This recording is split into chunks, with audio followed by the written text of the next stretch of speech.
Bismillahirrahmanirrahim. Assalamualaikum warahmatullahi wabarakatuh. Alhamdulillahirabbil alamin wa bihi nasta'inu 'ala umuri dunya waddin. Wassalatu wassalamu 'ala asyrofil anbiya'i wal mursalin sayyidina Muhammad Alhamdulillahirabbil alamin wa bihi nasta'inu 'ala umuri dunya waddin. Wassalatu wassalamu 'ala sayyidil mursalin sayyidina wa maulana Muhammad, amma ba'du. Yang terhormat Bapak Kapolda Nusa Tenggara Barat beserta jajarannya, yang terhormat Bapak Kapolres Lombok Timur beserta jajarannya, dan masyarakat Indonesia, khususnya masyarakat Nusa Tenggara Barat. Pertama-tama, marilah kita panjatkan puji syukur kehadirat Allah Subhanahu wa Ta'ala yang telah melimpahkan rahmat dan karunia-Nya sehingga kita dapat bersua walau hanya via virtual. Tak lupa selawat serta salam semoga tetap tercurahkan kepada junjungan alam Nabi Muhammad Sallallahu Alaihi Wasallam yang telah membimbing umatnya dari zaman jahiliyah menuju zaman Islamiyah. Pada kesempatan kali ini, izinkan saya menyampaikan sebuah pidato tentang keselamatan berlalu lintas di masa pandemi atau road safety during pandemic. Di masa pandemi COVID-19 ini, telah kita ketahui bersama bahwa virus corona ini telah melumpuhkan berbagai sektor kehidupan, di antaranya sektor sosial, ekonomi, politik, pariwisata, manufaktur, pangan, khususnya sektor transportasi. Mudahnya penularan di tempat-tempat umum seperti di stasiun, bandara, pelabuhan, terlebih lagi di jalan raya, menjadi salah satu permasalahan yang cukup serius. Kesadaran masyarakat dalam berlalu lintas, dalam tertib berlalu lintas juga masih sangat minim. Tak jarang kita temukan terjadi pelanggaran lalu lintas di jalan raya. Pelanggaran-pelanggaran tersebut didasari oleh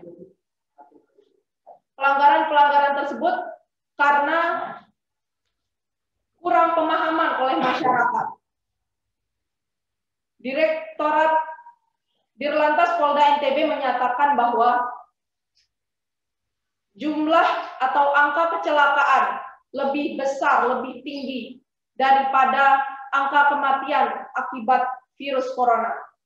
Dalam salah satu website Kementerian Perhubungan juga menyatakan bahwa sebagian besar kecelakaan lalu lintas di jalan raya disebabkan oleh human error yang terbagi menjadi 3 bagian. Yakni pertama, skill based error, loss of control, dan loss of situation awareness. Berbagai contohnya yakni seperti bisa kita bilang remblong, penurunan kewaspadaan, ataupun pengendara yang lalai. Berbagai permasalahan ini menjadi tantangan baru di masa pandemi COVID-19.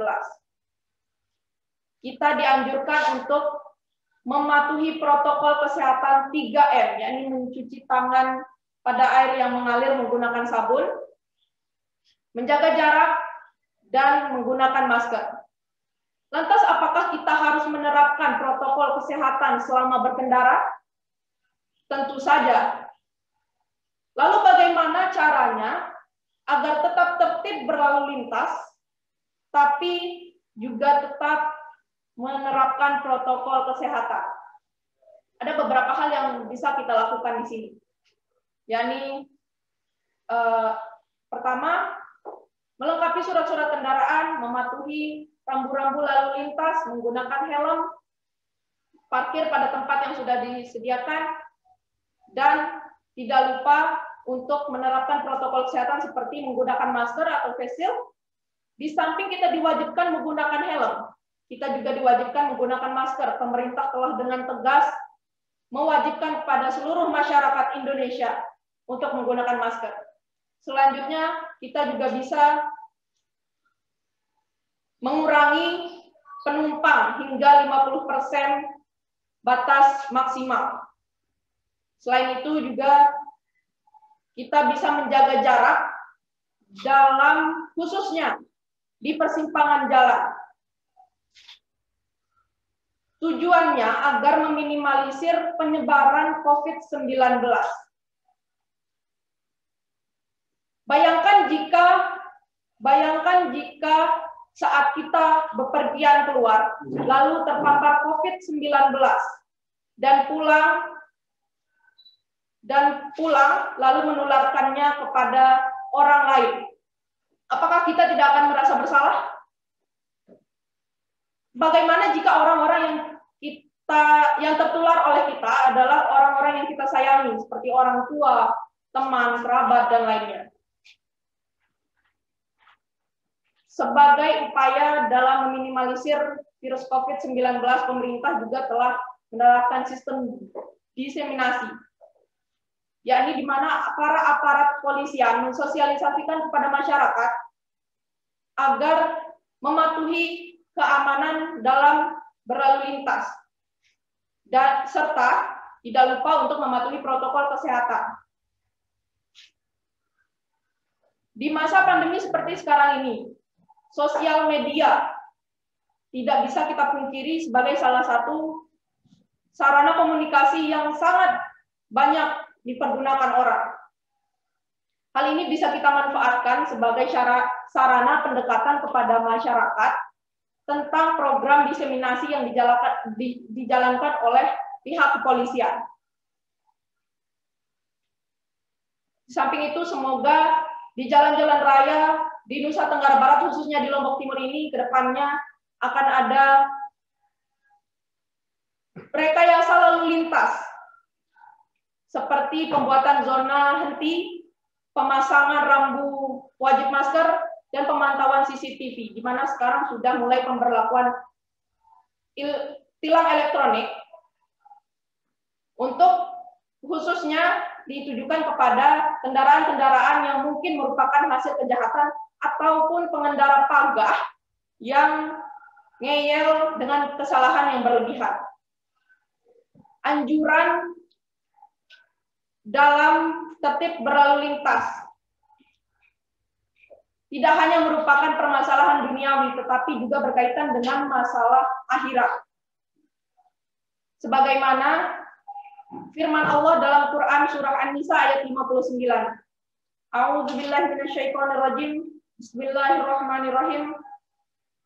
Ya ayyuhalladzina amanu uti'ullaha wa ati'ur rasul wa ulil amri minkum. Yang artinya, hai orang-orang yang beriman, taatilah Allah dan taatilah Rasulnya, dan taati ulil amri atau pemimpin di antara kalian. Ayat tersebut memerintahkan kepada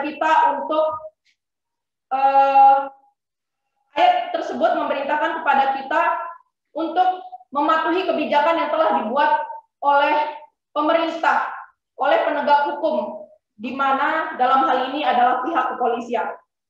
Jadi semoga kita semua bisa menerapkan protokol kesehatan dan bisa berkendara menaati peraturan lalu lintas. Utamakan keselamatan.